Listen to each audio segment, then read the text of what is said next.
ಈಗ ಮೊದಲ ಸುದ್ದಿ ಕಡೆಗೆ ಹೋಗೋಣ. ಬಹಳ ಮುಖ್ಯವಾಗಿ ಪ್ರಶ್ನೆ ಮತ್ತು ಉತ್ತರ. ಪ್ರಿಯಾಂಕ್ ಖರ್ಗೆ ಅವರು ಪತ್ರ ಬರೆದರು. ಪತ್ರ ನಿನ್ನೆಯಷ್ಟೇ ಬಿಡುಗಡೆ ಆಗಿತ್ತು. ಅದೇ ಸಂದರ್ಭದಲ್ಲಿ RSS ಮುಖ್ಯಸ್ಥರ ಉತ್ತರವೂ ಕೂಡ ಬಂದಿತ್ತು. ತ್ರಿಶೂರ್ನಲ್ಲಿ ಅವರು ಇಂಥದ್ದೇ ಒಂದು ಪ್ರಶ್ನೆಗೆ ಉತ್ತರವನ್ನು ಕೊಟ್ಟಿದ್ರು. ಯಾಕಂದರೆ ಪ್ರಿಯಾಂಕ್ ಖರ್ಗೆ ಅವರು ಬರೆದಂತಹ ಪತ್ರದಲ್ಲಿರುವಂತಹ ಕಂಟೆಂಟ್ ಬಹುತೇಕ ಭಾಗ, ಆ ಪತ್ರ ಹೊಸದಿರಬಹುದು, ಆದರೆ ಅದರಲ್ಲಿರುವ ಕಂಟೆಂಟ್ನ ಬಹುತೇಕ ಭಾಗ ಪ್ರಿಯಾಂಕ್ ಖರ್ಗೆ ಅವರು ನಾನಾ ಸಂದರ್ಭಗಳಲ್ಲಿ ಕೇಳಿದಂತಹ ಪ್ರಶ್ನೆಗಳೇ ಆಗಿದ್ವು. ಆ ಪ್ರಶ್ನೆಗಳಿಗೆ ಉತ್ತರವನ್ನು, ಅದರ ಒಂದು ಪ್ರಶ್ನೆಗೆ, ಬಹಳ ಮುಖ್ಯವಾಗಿ ನೋಂದಣಿಗೆ ಸಂಬಂಧಪಟ್ಟಂತಹ ಪ್ರಶ್ನೆಗೆ ಉತ್ತರವನ್ನು ಮೋಹನ್ ಭಾಗವತ್ ಅವರು ಕೊಟ್ಟಿದ್ರು. ಆದರೆ ಆ ಉತ್ತರ ಸಮರ್ಪಕ ಆಗಿಲ್ಲ ಅಂತ ಹೇಳುವಂಥದ್ದು ಪ್ರಿಯಾಂಕ್ ಅವರ ಇವತ್ತಿನ ಉತ್ತರ ಆಗಿದೆ. ಹೀಗಾಗಿ ಅವರು ಮತ್ತೆ ಪ್ರಶ್ನೆಗಳನ್ನು ಕೇಳಿದ್ದಾರೆ. ಯಾವ ಸ್ವರೂಪದಲ್ಲಿ ಇಲ್ಲಿ ನಡೀತಾ ಇದೆ ವಾಕ್ ಸಮರ ಅನ್ನೋದರ ಬಗೆಗಿನ ವರದಿ ನಿಮಗೆ ತೋರಿಸ್ತಾರೆ. ಕರ್ನಾಟಕದಲ್ಲಿ ಯಾವುದೇ ಸಂಘ ಸಂಸ್ಥೆ ಇರ್ಬೋದು, ಕಾನೂನಿನಲ್ಲಿ ಬರಬೇಕು.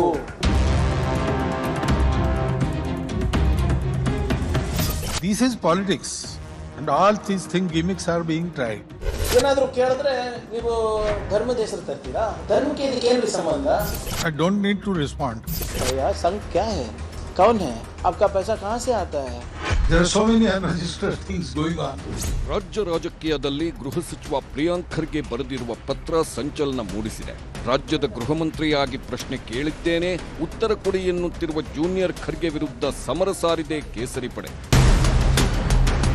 ಟ್ರ್ಯಾಕ್ ರೆಕಾರ್ಡ್ ನೋಡಬೇಕು ಅಂದರೆ 100 ವರ್ಷದ ಜರ್ನಿಯೇ ಸಂಘದ ಟ್ರ್ಯಾಕ್ ರೆಕಾರ್ಡ್. ಇಡೀ ದೇಶಾದ್ಯಂತ ಸುದ್ದಿ ಮಾಡ್ತೇನೆ ಅಂತೇಳಿ ಈ ರೀತಿಯ ಸ್ಟಂಟ್ಗಳನ್ನು ಅವರು ಮಾಡುವಂಥ ಕೆಲಸ. ಸದಾ RSS ಬಗ್ಗೆ ಟೀಕೆ ಮಾಡುತ್ತಲೇ ಬಂದಿರುವ ಪ್ರಿಯಾಂಕ್ ಖರ್ಗೆ ಮೊನ್ನೆ 13ನೇ ತಾರೀಕಿನಂದು ಅಧಿಕೃತವಾಗಿ ಪತ್ರ ಬರೆದಿದ್ದರು. RSSನ ಕುರಿತ ಎಲ್ಲ ಮಾಹಿತಿ ಬಹಿರಂಗಗೊಳಿಸಿ, ದೇಣಿಗೆ ಆದಾಯದ ಮೂಲವನ್ನು ಬಹಿರಂಗಗೊಳಿಸಿ ಎಂದು ಸವಾಲು ಹಾಕಿದ್ದರು. ಅಲ್ಲದೆ ತಾನು ಕೇಳಿರುವ ಪ್ರಶ್ನೆಗಳಲ್ಲಿ ಕೆಲವಕ್ಕಾದರೂ ಉತ್ತರ ಕೊಡಲೇಬೇಕು ಎಂದು ಪಟ್ಟು ಹಿಡಿದಿದ್ದಾರೆ. 7 ಪ್ರಶ್ನೆಗಳು ಕೇಳಿದ್ದೀನಿ. ಆಯ್ತು, ನಿಮ್ಗೆ 7ಕ್ಕೂ ಕೊಡಲಿಕ್ಕೆ ಇಂಟ್ರೆಸ್ಟ್ ಇಲ್ಲ ಅಂದರೆ ಮೊದಲೇ 3-4 ಹೇಳಬೇಕಲ್ಲ. ನೀವು ಯಾವ ಕಾನೂನು ಅಡಿನಲ್ಲಿ ನೀವು ಅಸ್ತಿತ್ವದಲ್ಲಿ ಇದ್ದೀರಾ? What is your legal status? ಇಷ್ಟಕ್ಕೂ ಪ್ರಿಯಾಂಕ್ ಖರ್ಗೆ ತಮ್ಮ ಪತ್ರದಲ್ಲಿ ಒಟ್ಟು 8 ಪ್ರಶ್ನೆಗಳನ್ನು ಕೇಳಿದ್ದರು. ಅಲ್ಲದೆ ಈ ಪ್ರಶ್ನೆಗಳಿಗೆ RSS ಉತ್ತರ ಕೊಡುತ್ತಾ ಎಂದು ಪ್ರಶ್ನಿಸುತ್ತಿದ್ದಾರೆ. RSS ಸಾಂಸ್ಥಿಕ ಸ್ಥಾನಮಾನದ ಸಾಕ್ಷಿಗಳೇನು? RSSನ ಪ್ರತಿನಿಧಿಗಳು, ಕಚೇರಿ ಸಿಬ್ಬಂದಿ, ಶಾಖಾ ವ್ಯವಸ್ಥೆ ಹೇಗಿದೆ? ದೇಣಿಗೆಗಳು, ಕೊಡುಗೆಗಳ ಸಂಗ್ರಹದ ಬಗ್ಗೆ ವಿವರಗಳನ್ನು ನೀಡಿ. RSSನ ಆಸ್ತಿಗಳು, ಖರ್ಚಿನ ವಿವರಗಳೇನು? ಸಂವಿಧಾನಬದ್ಧವಾದ ಕಾನೂನು ಪಾಲನೆ ಆಗ್ತಿದೆಯಾ? ನೋಂದಣಿ ಆಗದೆ ಕೆಲಸ ನಿರ್ವಹಿಸಲು ಕಾನೂನುಗಳು ಇವೆಯಾ ಎಂದು ಪ್ರಶ್ನಿಸಿದ್ದಾರೆ. ವಿಶಾಲವಾದ ಶಿಸ್ತುಬದ್ಧ RSS ಸಂಸ್ಥೆಗಿರುವ ಕಾನೂನು ಮಾನ್ಯತೆ ಏನು?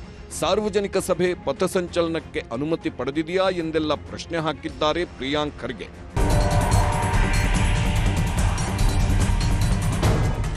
ಆದರೆ ಸಂಘದ ಬಗ್ಗೆ ಪ್ರಿಯಾಂಕ್ ಎತ್ತಿದ್ದ ಪ್ರಶ್ನೆಗಳಿಗೆ ಪೂರಕವಾಗಿಯೇ RSSನ ಸರಸಂಘ ಚಾಲಕ ಮೋಹನ್ ಭಾಗವತ್ ಕೇರಳದ ತ್ರಿಶೂರ್ನಲ್ಲಿ ನಡೆದಿದ್ದ ಕಾರ್ಯಕ್ರಮದಲ್ಲಿ ಉತ್ತರಿಸಿದ್ದರು. ಈ ಮೂಲಕ ಸಂಘದ ಬಗ್ಗೆ ಎತ್ತಿದ್ದ ಪ್ರಶ್ನೆಗಳಿಗೆ ಇದು ಸಂಘದ ನಿಲುವು ಎನ್ನುವ ರೀತಿಯಲ್ಲಿ ಉತ್ತರ ಕೊಟ್ಟಿದ್ದರು. ನಮ್ಮಲ್ಲಿ ರಹಸ್ಯವೇನೂ ಇಲ್ಲ, ಬಹಿರಂಗವಾಗೇ ಕೆಲಸ ಮಾಡುತ್ತಿದ್ದೇವೆ. ದೇಶದ ಜನರಿಗೆ ಸಂಘದ ಬಗ್ಗೆ ಎಲ್ಲವನ್ನೂ ಹೇಳಿದ್ದೇವೆ. ಇದೆಲ್ಲವೂ ರಾಜಕೀಯ ಗಿಮಿಕ್ಗಳು ನಡೆಯುತ್ತಲೇ ಇರುತ್ತವೆ. RSS ಶುರುವಾಗಿದ್ದು ಬ್ರಿಟಿಷರ ಕಾಲದಲ್ಲಿ. ಸಂಘದ ಕೆಲಸಕ್ಕೆ ನೋಂದಣಿ ಬೇಕಾಗಿಲ್ಲ, ಹಾಗೆ ಹಿಂದೂ ಧರ್ಮಕ್ಕೆ ನೋಂದಣಿ ಬೇಕಾಗಿಲ್ಲ ಎಂದರು. ಸರ್ಕಾರದ ಅನುದಾನ ಬೇಕಾದವರು ನೋಂದಣಿ ಮಾಡಿಸಿಕೊಳ್ಳಬೇಕು, ಸಂಘಕ್ಕೆ ಸರ್ಕಾರದ ಅನುದಾನ ಬೇಕಾಗಿಲ್ಲ ಎಂದರು. 100 ವರ್ಷಗಳಿಂದ ನೋಂದಣಿ ಮಾಡಿಸಿ ಅಂತ ಯಾರೂ ಹೇಳಲಿಲ್ಲ, ಸರ್ಕಾರದ ಬಳಿಯೇ ಇರುವ ಸಂವಿಧಾನದಲ್ಲೂ ಹೇಳಿಲ್ಲ ಎಂದು ಸ್ಪಷ್ಟಪಡಿಸಿದ್ರು. ಸಂಘ started in British times and Sangha started as a public will. I narrated you how that churning of minds went on and the all accepted conclusion was taken up and worked upon. That was the Sangha. So it doesn't need any restrictions. Hindu Dharma is not registered. Many things are not registered. Those who want to have funds from the government, they require registration. That has to be there. But Sangha, government knows Sangha is there. Government banned us twice. And that ban was released. Once by court order, another by Satyagraha. So government knows they banned RSS. That means they knew RSS is there. RSS is recognized. Over 100 years, nobody told us that you must register. Our constitution, written constitution, is with the government. We have submitted it in 1950s.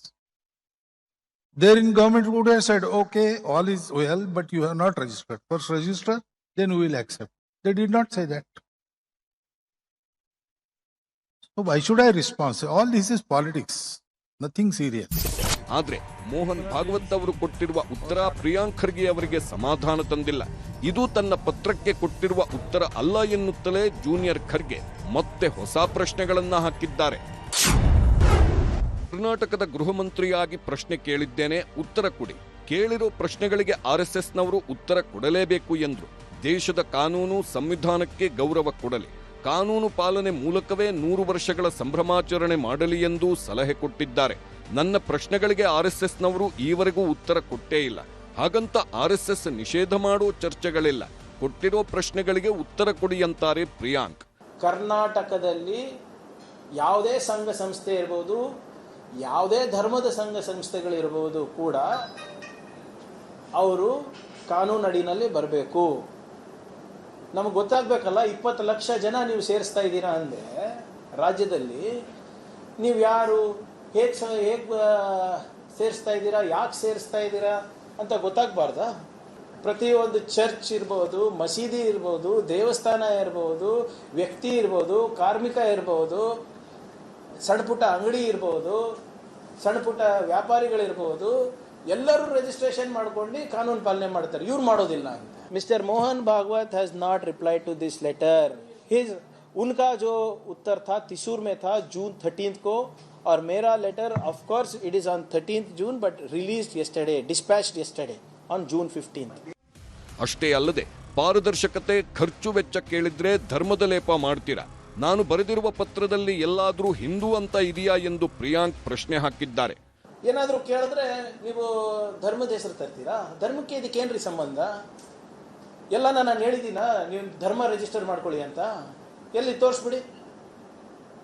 ಇಲ್ಲೆಲ್ಲಿ ಈ ನನ್ನ ಪತ್ರದಲ್ಲಿ ಹಿಂದೂ ಅಂತ ಎಲ್ಲಾದ್ರೂ ಒಂದು ಶಬ್ದ ಬಂದಿದೆಯಾ, ಪದ ಬಂದಿದೆಯಾ? ಧರ್ಮಕ್ಕೆ ಯಾರು ರಿಜಿಸ್ಟ್ರೇಷನ್ ಕೇಳ್ತಾ ಇಲ್ಲ. ಯಾವುದೇ ಧರ್ಮ ಇರ್ಬೋದು, ಬೌದ್ಧ ಧರ್ಮ ಇರ್ಬೋದು, ಜೈನ ಧರ್ಮ ಇರ್ಬೋದು, ಬೇರೆ ಯಾವುದೇ ಧರ್ಮ ಇರ್ಬೋದು, ಯಾರು ರಿಜಿಸ್ಟ್ರೇಷನ್ ಧರ್ಮಕ್ಕೆ ಕೇಳ್ತಾ ಇಲ್ಲ. ನಿಮ್ಮ ಸಂಘಟನೆ ಕೇಳ್ತಾ ಇದ್ದೀವಿ. ಉಡಾಫೆ ಉತ್ತರ ಕೊಡೋದಲ್ಲ. ಹಾಗೆಯೇ RSSನ ದುಡ್ಡು, ಖರ್ಚು ವೆಚ್ಚದ ಬಗ್ಗೆಯೂ ಪ್ರಿಯಾಂಕ್ ಪ್ರಶ್ನೆ ಮಾಡಿದ್ದಾರೆ. ಸರ್ಕಾರದ ಅನುದಾನ ಬೇಡ ಅನ್ನುವ ಮೋಹನ್ ಭಾಗವತ್ ಅವರಿಗೆ ಕೇಂದ್ರ ಸರ್ಕಾರದಿಂದ ಜನರ ತೆರಿಗೆ ದುಡ್ಡು ಬಳಸಿ ಭದ್ರತೆ ಕೊಡ್ತಿರೋದು ಯಾಕೆ ಅಂತಾನು ಪ್ರಶ್ನಿಸಿದ್ದಾರೆ. वही पूछ रहा हूँ, संघ के नाम पे कर रहे तो भैया संघ क्या है, कौन है, आपका पैसा कहाँ से आता है, वही तो पूछ रहा हूँ मैं भी. वो भी वही बोल रहे हैं, हम भी वही बोल रहे हैं. अच्छा भाई, गवर्नमेंट से साथ कोई नाता नहीं है उनका, ना गवर्नमेंट से कुछ डोनेशन लेते हैं. सिक्योरिटी किसका लेते हैं? Advance security licence, correct. वो जो ASL बताते हैं सिक्योरिटी का, वो किनको देते हैं हिंदुस्तान में? गृह मंत्री को, minister of external affairs, defence minister को. मोहन भागवत जी को कौन देता है? और वो किसके पैसे से देते हैं? टैक्स पेयर्स मनी ना. ಇನ್ನು ವೀರ ಸಾವರ್ಕರ್ ಬಗ್ಗೆಯೂ ಪ್ರಿಯಾಂಕ್ ಪ್ರಶ್ನೆ ಮಾಡಿದ್ರು. ವೀರ ಸಾವರ್ಕರ್ ಸೇರಿದಂತೆ ಸಂಘದ ಸಂಚಾಲಕರು ಕೂಡ ದೇಶದ ಕ್ಷಮೆ ಕೇಳಿದ್ದಾರೆ ಎಂದ್ರು. Whether it is Veer Savarkar or whether it is any such Sanchalak, they have always been apologetic when confronted. Forget me. Satyaki pata hai kaun hai? The grand nephew of Veer Savarkar. Statement diye na कि एक बार नहीं, 2 बार नहीं, 5 बार नहीं, 10 बार माफीनामे लिखे हैं. 10 बार वीर करके, वीर वो title जो सावरकर जी को मिला था, वो खुद सावरकर जी ने अपने आप को दिया था. ಈ ಮಧ್ಯೆ RSSಗೆ ಪ್ರಶ್ನೆ ಮಾಡಿದ್ದ ಪ್ರಿಯಾಂಕ್ ಖರ್ಗೆ ಅವರಿಗೆ ಬಿಜೆಪಿ ರಾಜ್ಯಸಭಾ ಸದಸ್ಯ ನಾರಾಯಣ್ ಸಾ ಭಾಂಡಗೆ ಪತ್ರ ಬರೆದಿದ್ದಾರೆ. 3 ಪುಟಗಳ ಸುದೀರ್ಘ ಪತ್ರ ಬರೆದು RSS ಪರ ಸಮರ್ಥನೆ ಮಾಡಿಕೊಂಡಿದ್ದಾರೆ. ಕಾಂಗ್ರೆಸ್ಗೆ ಹಿಂದೂ ಸಂಘಟನೆಗಳೇ ಟಾರ್ಗೆಟ್ ಯಾಕೆ? DJ ಹಳ್ಳಿ, KJ ಹಳ್ಳಿ ಗಲಭೆ ಘಟನೆಯನ್ನ ಜನ ಮರೆತಿಲ್ಲ ಎಂದಿದ್ದಾರೆ. ನಾರಾಯಣ್ ಸಾ ಭಾಂಡಗೆ ವಿರುದ್ಧ ಹೋರಾಟ ಮಾಡ್ತೀರಿ, ಓಕೆ. RSS ವಿರುದ್ಧ ಹೋರಾಟ ಮಾಡುವಷ್ಟು ಆ ಶಕ್ತಿ ಜಗತ್ತಿನ ಯಾವುದೇ ಸಂಸ್ಥೆಗಿಲ್ಲ. ಕೇವಲ ಭಾರತದಲ್ಲಿ ಅಷ್ಟೇ ಇಲ್ಲ RSS, ಜಗತ್ತಿನ ಅನೇಕ ರಾಷ್ಟ್ರಗಳಲ್ಲಿ RSS ಇದೆ. ಅಲ್ಲಿ ಯಾರು ಕೇಳಿಲ್ಲ ರಿಜಿಸ್ಟರ್ ಆಗ್ಯಾರ ಅನ್ನೋದು. ಇದೇ ವಿಚಾರವಾಗಿ ರಾಜಕೀಯ ಜಟಾಪಟಿಗಳು ಕೂಡ ಜೋರಾಗಿವೆ. My appeal to the BJP leaders is stop behaving like mouthpieces for RSS. If you have documents, send it through RSS fellows. I have written the letter to RSS, not to the BJP. Why are the BJP people barking?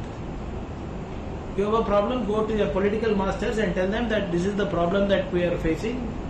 This seems like a legal challenge. This seems like a constitutional challenge. Please address this.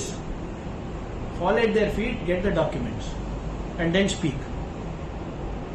By naming me, shaming me, by attacking me and my family, it is not going to get you anywhere. ನೀವು ಪರಿಶಿಷ್ಟ ಜಾತಿ ವರ್ಗಗಳ ಮೀಸಲಾತಿಯ ಕೋಟಾದ ಅಡಿಯಲ್ಲಿ ನೀವು ದಲಿತರ ಹೆಸರಿನಲ್ಲಿ ಆಗಿ ಇಲ್ಲದ ಅನವಶ್ಯಕವಾದ ವಿಚಾರಗಳನ್ನು ತಗೊಂಡು ದಲಿತರಿಗೆ ಅನ್ಯಾಯ ಯಾಕೆ ಮಾಡ್ತಾ ಇದ್ದೀರಿ? ರಾಜೀನಾಮೆ ಕೊಟ್ಟು ಬೇರೆ ನಿಮ್ಮ ಹೋರಾಟ ಮಾಡಿ. ಯಾರು ಬೇಡ ಅಂದ್ರು? ನಾನೇನು RSSನ ಸ್ಪೋಕ್ಸ್ ಪರ್ಸನ್ ಅಲ್ಲ. ಟ್ರ್ಯಾಕ್ ರೆಕಾರ್ಡ್ ನೋಡಬೇಕು ಅಂದರೆ 100 ವರ್ಷದ ಜರ್ನಿಯೇ ಸಂಘದ ಟ್ರ್ಯಾಕ್ ರೆಕಾರ್ಡು. ಇನ್ನು ಗೃಹ ಸಚಿವರಾಗಿ ಅವರು ಪತ್ರ ಬರೆದಿದ್ದರೆ, ಗೃಹ ಸಚಿವರಿಗೆ ಅವರ ಹತ್ರ ಇಲಾಖೆ ಇದೆ.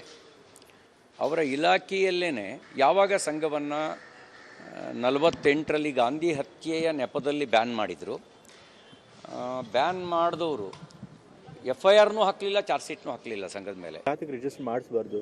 ಎಲ್ಲರಿಗೂ ಒಂದು ಕಾನೂನು, ಅವರೊಬ್ರಿಗೆ ಒಂದು ಕಾನೂನು. ಬಾಡಿ ಆಫ್ ಇಂಡಿವಿಜುವಲ್ಸ್ ಆದ ತಕ್ಷಣ ಅವ್ರು ಎಷ್ಟೇ ಆರ್ಥಿಕ ವ್ಯವಹಾರಗಳು ಮಾಡಿಕೊಂಡ್ರು ಕೂಡ ಅವ್ರನ್ನ ರಿಜಿಸ್ಟ್ರೇಷನಿಂದ ಎಕ್ಸ್ಕ್ಲೂಡ್ ಮಾಡಬೇಕು, ಅವ್ರಿಗೆ ವಿನಾಯಿತಿ ಕೊಡಬೇಕು ಅಂತ ಹೆಂಗೆ ಹೇಳಕ್ಕೆ ಸಾಧ್ಯ ಆಗುತ್ತೆ? ಯಾಕೆಂದರೆ RSS ಬರೀ ಕಲ್ಚರಲ್ ಆರ್ಗನೈಸೇಷನ್ ಅಲ್ಲ. ಹೆಸರು ಕಲ್ಚರಲ್ ಆರ್ಗನೈಸೇಷನ್ ಇದ್ರೂ ಕೂಡ ಅದೊಂದು ಪೊಲಿಟಿಕಲ್ ಆರ್ಗನೈಸೇಷನ್. ನೋಡ್ರಿ, ಪ್ರಿಯಾಂಕ ಖರ್ಗೆ ಅವರು ಕಾಂಗ್ರೆಸ್ಸಿನ ರಾಷ್ಟ್ರೀಯ ಅಧ್ಯಕ್ಷರಾದ ಮಲ್ಲಿಕಾರ್ಜುನ್ ಖರ್ಗೆ ಅವರ ಮಗ. ಭಾಳ ಸಣ್ಣ ವಯಸ್ಸಲ್ಲಿ ಭಾಳ ದೊಡ್ಡ ಮಂತ್ರಿ ಹುದ್ದೆಗಳನ್ನು ನಿರ್ವಹಿಸುವಂಥ ಅವಕಾಶ ಅವ್ರಿಗೆ ಸಿಕ್ಕೈತಿ. ಕಾಂಗ್ರೆಸ್ನಲ್ಲಿ ಭಾಳ ಪ್ರಮುಖ ಲೀಡರ್ ಆಗಿ ಅವರು ಹೊರಹೊಮ್ಮಿದ್ದಾರೆ. ಅವರು ಈ ರೀತಿಯ ಸಣ್ಣ ಸ್ಟಂಟ್ಗಳಿಗೆ ಹೋಗಬಾರ್ದು. ಅವರು ಕಾನೂನು ಬಗ್ಗೆ ಮಾತನಾಡಿದಾಗ ರಿಜಿಸ್ಟರ್ ಮಾಡಿಕೊಂಡು ಲೆಕ್ಕಪತ್ರವನ್ನು ಕೊಡುವಂಥದ್ದು, ಇದೆಲ್ಲ ಮಾಡುವಂಥದ್ದು ಅದು ಅವ್ರ ಕರ್ತವ್ಯ. ಅದು ಕಾನೂನಾತ್ಮಕವಾಗಿರೋದನ್ನು ಸಹ. ಅದನ್ನು ಬಿಟ್ಟು ಹಿಂದೂ ಧರ್ಮ ರಿಜಿಸ್ಟರ್ ಆಗಿಲ್ಲ, ಇಸ್ಲಾಂ ಧರ್ಮ ರಿಜಿಸ್ಟರ್ ಆಗಿಲ್ಲ, ಇದೆಲ್ಲವೂ ಕೂಡ ಹಾರಿಕೆಯ ಉತ್ತರಗಳು. ಇದು ಯಾವುದಕ್ಕೂ ಕೂಡ ಇದು ಅವ್ರು ಕೇಳಿದಂಥ ಪ್ರಶ್ನೆಗೆ ಉತ್ತರ ಅಲ್ಲ. ಹೀಗೆ RSSನ ಅಸ್ತಿತ್ವದ ಬಗ್ಗೆ ಪ್ರಿಯಾಂಕ್ ಖರ್ಗೆ ಪ್ರಶ್ನೆ ಕೇಳಿದ್ರೆ ಅವರ ವಿರುದ್ಧ ಕೇಸರಿ ಕಲೆಗಳು ಮುಗಿಬಿದ್ದಿದ್ದಾರೆ. ಈ ಬಾರಿ ಪ್ರಿಯಾಂಕ್ ಬೆಂಬಲಕ್ಕೆ ಕಾಂಗ್ರೆಸ್ ನಾಯಕರು ಕೂಡ ನಿಂತಿರೋದ್ರಿಂದ ಈ ಸಮರ ಇನ್ನಷ್ಟು ತೀವ್ರ ಹಂತಕ್ಕೆ ಮುಂದುವರಿಯುವ ಲಕ್ಷಣಗಳು ಗೋಚರಿಸುತ್ತಿವೆ. Bureau report, news 18. ಹೀಗೆ ಪ್ರಶ್ನೆಗಳಿವೆ, ಪ್ರಶ್ನೆಗಳಿಗೆ ಪೂರಕವಾದ ಪ್ರಶ್ನೆಗಳ ಉತ್ತರಗಳು ಕೂಡ ಇದ್ದಾವೆ. ಯಾರು ಯಾಕೆ ಯಾವ ಕಾರಣಕ್ಕೆ ಪ್ರಶ್ನೆ ಕೇಳಿದ್ದಾರೆ ಅನ್ನುವಂಥದ್ದು ಕೂಡ ಗೊತ್ತಿದೆ. ಯಾರು ಯಾವ ಸ್ವರೂಪದಲ್ಲಿ ಉತ್ತರವನ್ನು ಕೊಡ್ತಾ ಇದ್ದಾರೆ ಅಂತ ಕೂಡ ನಾವು ನೋಡ್ತಾ ಇದ್ದೀವಿ.